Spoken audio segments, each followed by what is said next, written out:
Hayo amesema leo mgeni rasmi wa siku ya wanawake duniani mkoa wa Singida, Mama Salma Kikwete, alipokuwa anaongea katika maadhimisho ya siku ya wanawake yaliyofanyika wilaya ya Iramba mkoani Singida.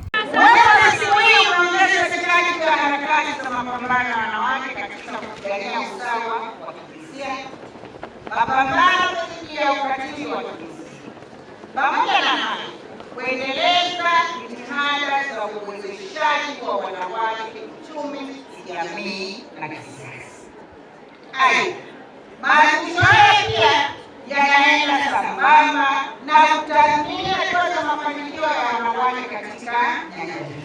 Aidha, mkuu wa mkoa wa Singida Halima Dendego ametumia nafasi hiyo kuweza kuwaambia kuwa wanawake ndio nguzo muhimu, kwani mkoa wa Singida unaongozwa na wanawake, huku mwenyekiti wa Chama cha Mapinduzi CCM mkoa wa Singida Martha Mlata amempongeza Mama Salma Kikwete kwa jitihada zake za kuwasaidia wanawake.